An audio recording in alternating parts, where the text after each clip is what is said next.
This is the Zac Anesbury Show. Welcome. On today's podcast clip, we have Professor Rachel Kennedy from the Ehrenberg Bass Institute, University of South Australia. Work that actually gets used by industry. Yeah. Journal of Advertising research, well, partly because most of my research is advertising media related, is an obvious choice, but there are a number of advertising journals, but that one is interested in language that can be read and understood by practitioners, and that it's looking at practical problems, and so that fits with my own areas of interest. It very much aligns with what the Institute wants to do as well. In terms of having that real-world engagement. I heard, it was at the last NSMAC actually, I heard Mark Uncles get up and talk about Journal of Advertising research and said, you really, and this is true for all journals, you really need to write for that audience of that journal. And he said, when you're writing for JAR, you really need to think, what are the people who, like the big companies like Procter & Gamble and Unilever, what are the marketers, like the industry-based marketers in those organisations, what are they going to be interested in?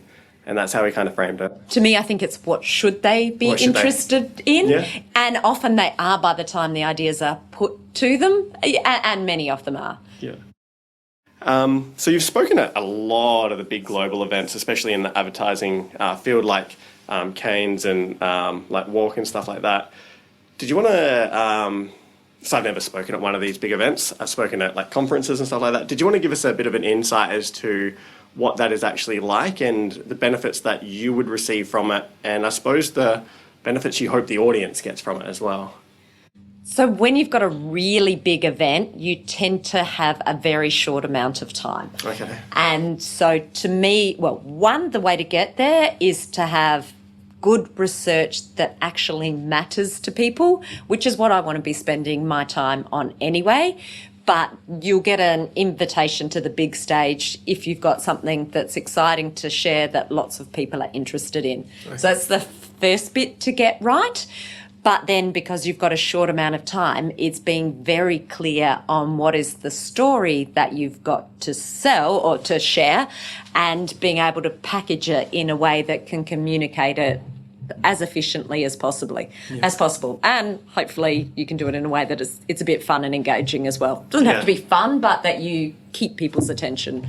I think that last part's really important because they've probably seen lots of presenters over multiple days. And conference rooms can be dark, and especially if you're talking about being, in the south of France where it's jam-packed agendas with parties at night. If you're then in a dark room with one presentation after the other, you can only get a certain amount of people's attention. So it's good to focus it on something that's actually going to make their life a bit better, that's going to make them spend their company's money more wisely or simplify what they're doing. Yeah. What was your latest presentation about there? Done a few there. I think the last one might have been in a session with Peter Fields of the Benet and Fields, or both of them, looking at, I think it was creative tactics that sell, something in that area. Okay. Or the latest one, that might have been the one before, might have been about targeting and segmentation.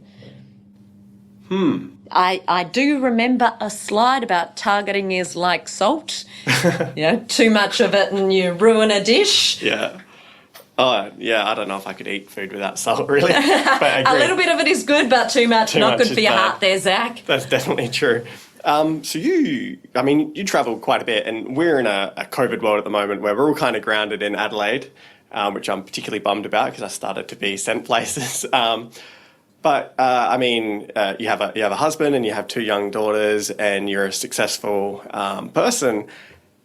Do you have any tips about balancing all of that stuff, life and work and not being here but still being present? I don't know, just general advice, I suppose, for that?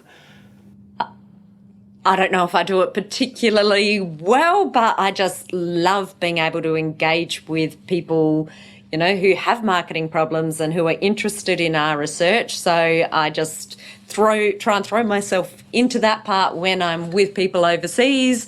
And then when I'm here, I try and give my kids and husband as much of my attention as I can.